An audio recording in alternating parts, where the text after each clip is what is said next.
Bienvenidos a su especial Cárcel Infernal, Muerte sin Escape. Una recopilación de lo ocurrido este martes 28 de septiembre, hecho que es la consecuencia de una crisis carcelaria que se agudiza. En lo que va del año se ha perpetrado más crímenes de esta misma condición, que ya suman más de 200 muertes de reos, una cifra mayor del año 2020, siendo este el más mortífero.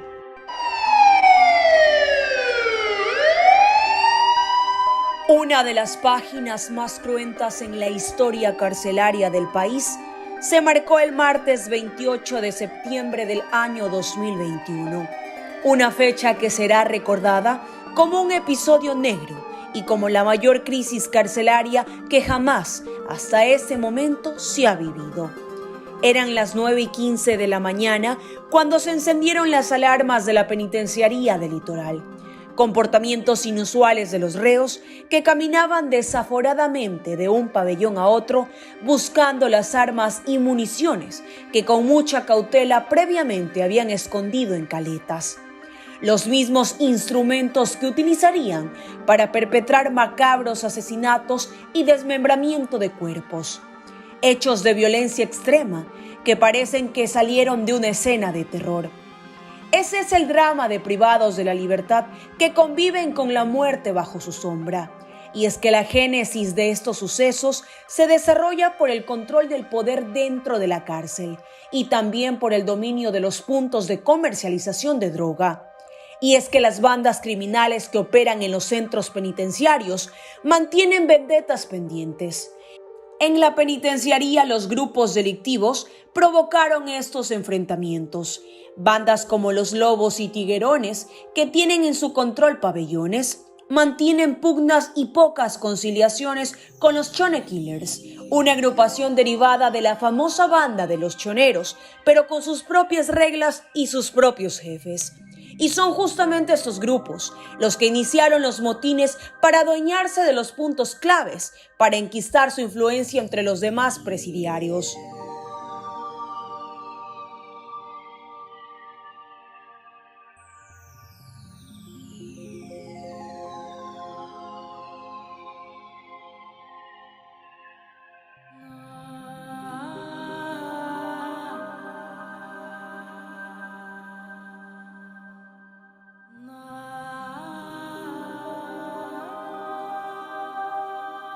Pero este episodio se suma a uno de los 3 registrados en lo que va del año. En el gobierno del presidente Lenín Moreno se efectuaron escenas parecidas, pero con un porcentaje diferente. En el mes de febrero, 3 centros penitenciarios, paulatinamente y como si fuera orquestado de una cárcel a otra, en el mismo día y al mismo tiempo, se sublevaron los PPL en presidios de ciudades como Guayaquil, Cuenca y Cotopaxi. Estas reyertas conflictivas dejaron un saldo de 79 reos fallecidos, asesinados de la vil forma en el que replicaron esas matanzas en septiembre.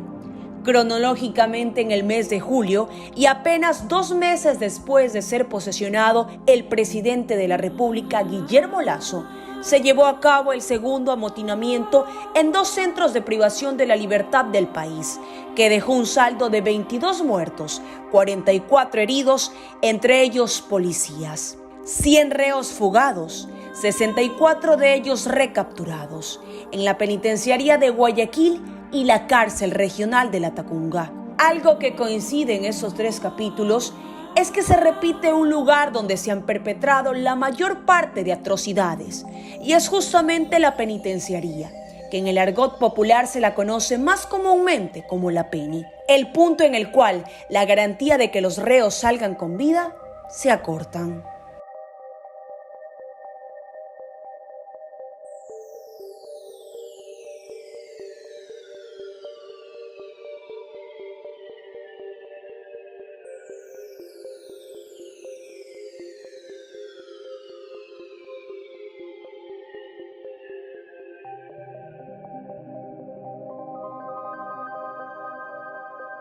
El de septiembre fue el episodio que más víctimas tendría.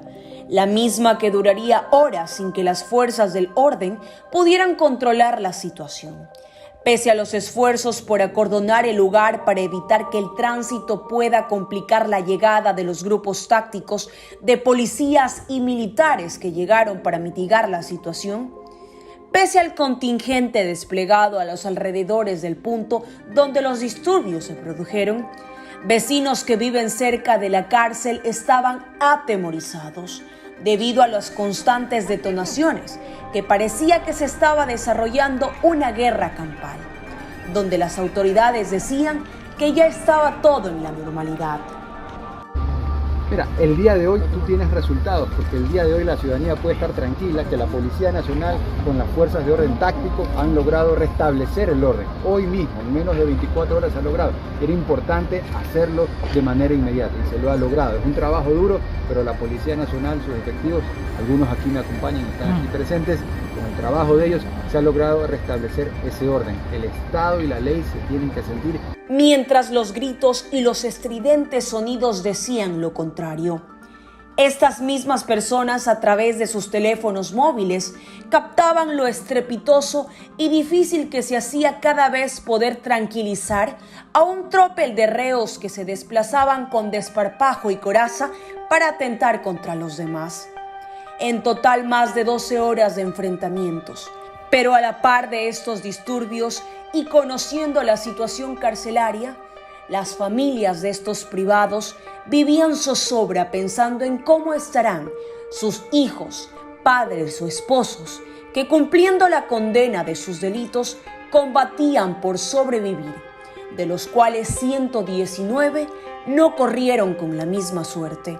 Abandonados y destrozados por pedazos, rostros que en su semblante reflejaban dolor y clemencia antes de morir en mano de sus torturadores.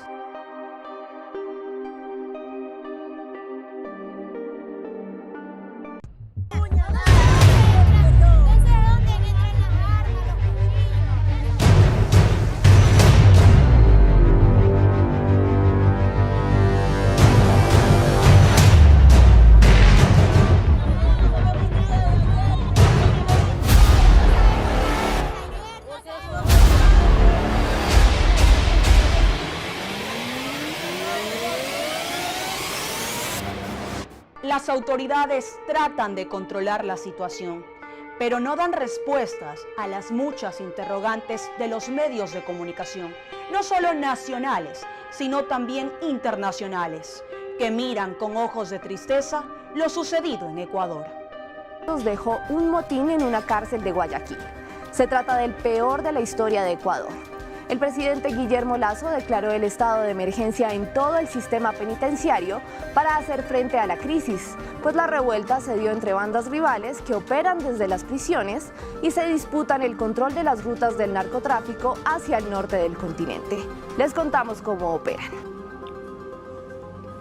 Entre las oscuras y lobregas celdas yacían los cuerpos de aquellos hombres que en algún momento tenían la esperanza de salir y reconstruir sus vidas. Cuando empezó la masacre se confirmaban que existían muertes, pero no el número exacto. Al principio se especulaba de un pequeño grupo que bordeaba, según las autoridades, 19 PPLs que perdieron la vida. Sin embargo, según corrían las horas, las cifras iban en aumento y ya no existían 19, sino más de 30. Aunque por redes sociales se empezaba a intuir que eran más víctimas. Y efectivamente, el nuevo director, que tan solo llevaba horas al frente del Servicio Nacional de Atención Integral, Bolívar Garzón, a través de una entrevista en el medio NT24, canal colombiano, aceptó que existía un centenar de muertos y más de 50 heridos de gravedad. En la penitenciaría, donde hace apenas unas horas pues tenía lugar esa crisis. ¿Nos puede confirmar el número de muertos en estos momentos?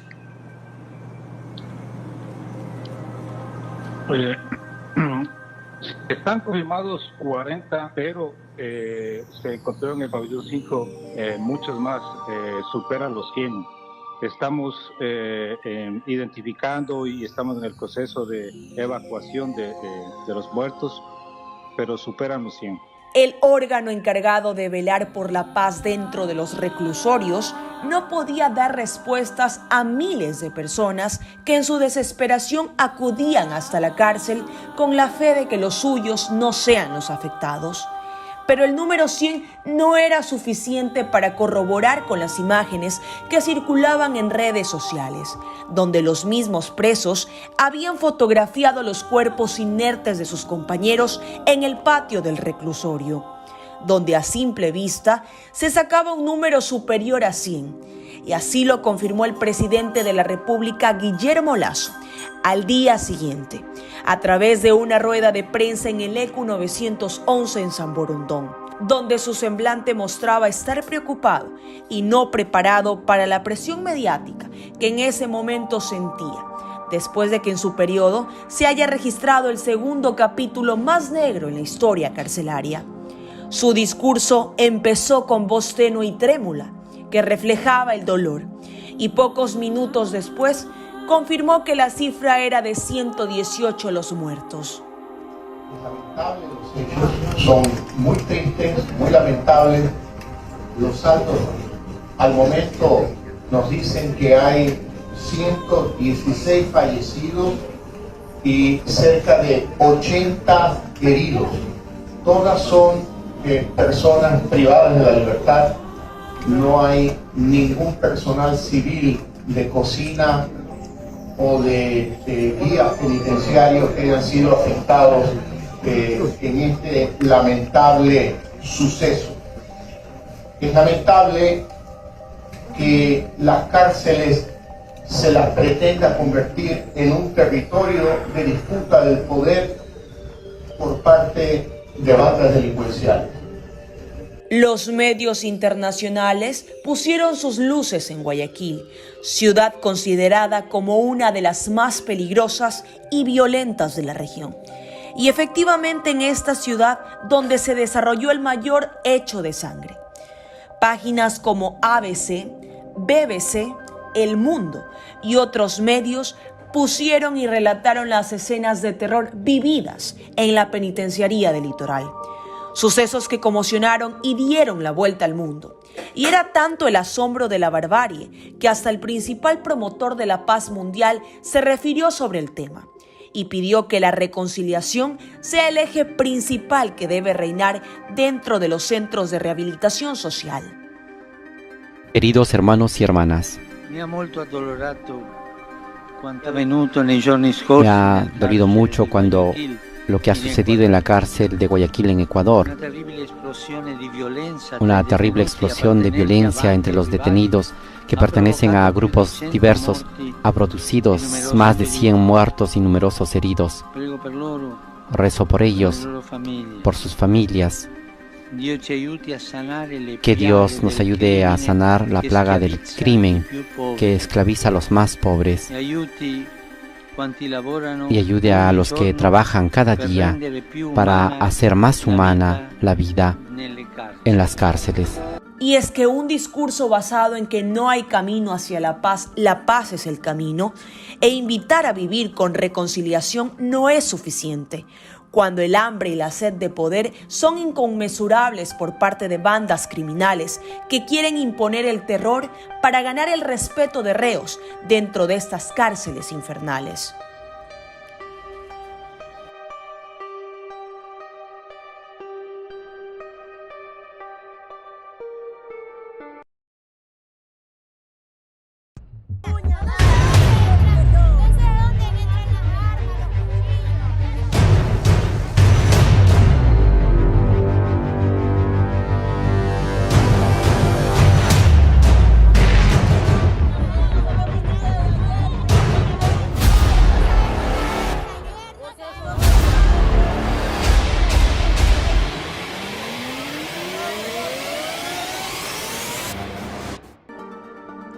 Y el drama más visible lo viven los familiares, que al enterarse de lo sucedido en las cárceles, piden información desesperadamente. Información que llega a cuentagotas. Nos desnudan, nos sacan trenzas, nos sacan pestañas, uñas. No sé de dónde entran las armas, los cuchillos. Esos son los guías. A uno le revisan todo, que el sostén sin varillas, sin fierro. Queremos que el señor presidente se ponga en nuestra parte. No sabemos nada de ayer, no sabemos nada desde ayer. Porque eso no lo tiene para que se maten adentro nuestros hijos. Mira, padre y madre, estamos sufriendo aquí en la calle. Mira, ayer no vemos nada. Y que un padre y madre estén llorando aquí en la calle. ¿Qué es lo que pasa? Esos testimonios de desesperación, clamor y conmiseración se replicaban en cada uno de los casos de familiares de los PPL que, pidiendo una lista oficial de los asesinados y de los heridos, pernoctaban en los exteriores del centro de reclusión pidiendo explicaciones y culpando a las autoridades de turno que ellos eran los responsables. Pero no era mucha la información que podían recibir de policías, militares o guías que salían desde adentro sin poder decir una palabra, porque no eran ellos los que debían emitir comentarios, ni a los medios de comunicación ni a los familiares. Debido al hermetismo con el que se manejaba la situación y con más preguntas que respuestas, los allegados de los privados de la libertad se movilizaban hasta el Laboratorio de Criminalística y Ciencias Forenses para conocer si efectivamente podían saber algo. Muchos aguardaban con desespero, apoyando su cuerpo en los barrotes, en las veredas. La espera entre conocer el dictamen final se acercaba. Un policía salió con un megáfono y desde el carro de la institución y con una lista en mano, y como si se tratara de un sorteo de horror, empezaron a mencionar la lista de los asesinados. En cada nombre pronunciado, un alarido de dolor estremecía el lugar y como una ola de tristeza que se contagiaba entre todos, que sin importar que la pandemia continúe, se abrazaban y trataban de consolarse. Muchos de los deudos llegaban de a poco con una foto en mano para llevarla como guía para saber si pueden encontrar una respuesta sobre el paradero de su ser querido. Muchos que ya supieron el ultimátum fueron a comprar los féretros para poder darles una cristiana sepultura a los suyos. Pero en medio de ese círculo de tristeza salía a flote otro sentimiento, la sed de justicia y de reclamos. Bueno, y continuamos aquí en los exteriores donde familiares, como podemos ver, se siguen sumando, siguen llegando y hay bastante movimiento. Aquí nos encontramos también con un familiar de un privado de la libertad que quiere conocer. ¿Usted sabe algo? ¿Le han dado alguna información de cómo está la situación adentro? Todavía no. Muy buenas tardes, todavía no. Desde ayer todavía no informa ninguna información de mi hijo. Se dio a conocer una lista de las personas heridas, no sé si pudo constatar y mencionó que ahí estaba su hijo. No, ahí no se encuentra ahí, no sé ninguna información más. Sé que hay todavía más heridos, muertos adentro, que hay 9 muertos todavía, pero no se informan todavía. ¿Y cuánto tiempo llevaba su familiar ahí? Mi hijo ya iba a cumplir las 60, ya cumplió. 60 semanas. No, las 60 ya para la misma condena. Ay, bueno, y no se le ha manifestado absolutamente nada, usted está a la espera. ¿Desde qué hora está aquí? Yo estoy de toda la mañanita que llegué. La mañanita que llegué porque yo no sabía nada. Anoche cuando me informan, porque yo no uso teléfono. Mi hijo me llamó hasta el día sábado y de ahí no he podido informar nada más. ¿Sabe la vida de mi hijo? No sé nada. ¿Y ha podido conversar con otros familiares que están aquí? ¿Tampoco están en su misma situación? Sí, lo mismo, la misma situación. ¿Qué le pide a las autoridades en este caso? Yo quiero en este momento yo quiero ayuda.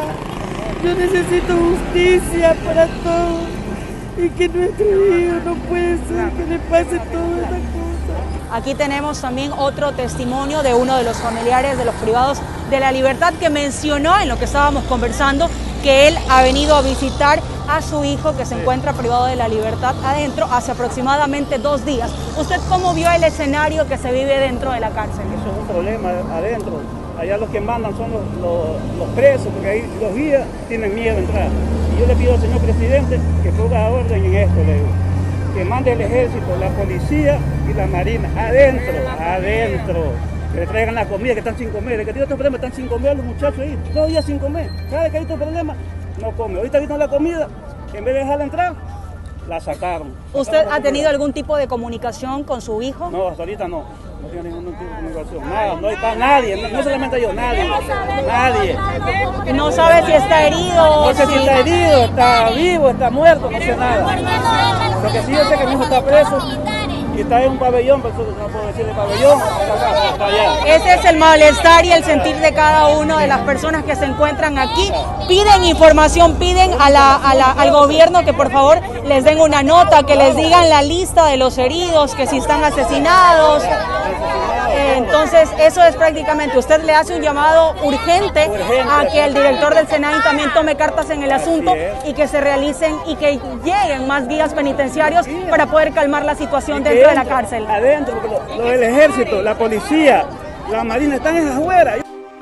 Muchos de ellos al unísono decían cómo entran las armas en la penitenciaría del Litoral, ya que muchos convergen que antes de entrar a los pabellones a realizar las visitas que por derecho les corresponde, les revisaban, los requisaban y colocaban demasiadas trabas.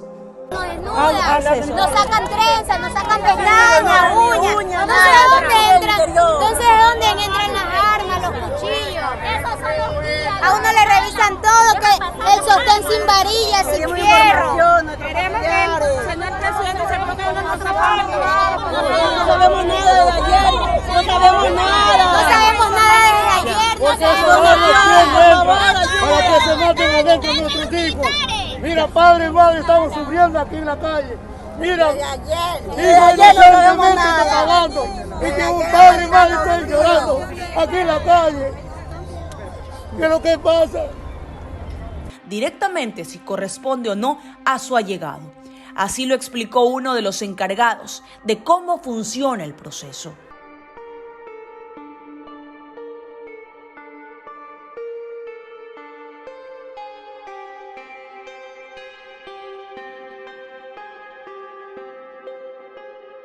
Y es así que mientras Guayaquil se preparaba para las fiestas octubrinas, la tormentosa realidad que enfrentan muchos familiares de los PPLs de la cárcel del Litoral deterioró el espíritu festivo de la ciudad y del país.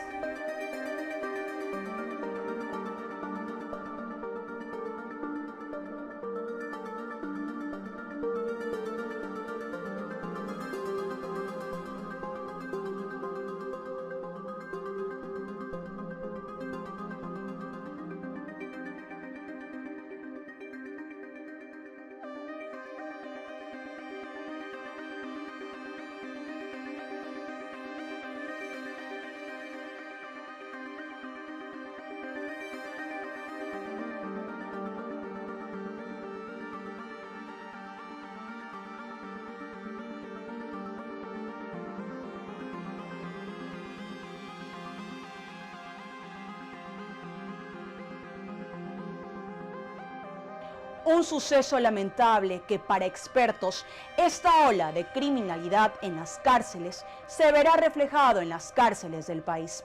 Este ha sido su especial Cárcel Infernal, Muerte sin Escape. Gracias por acompañarnos.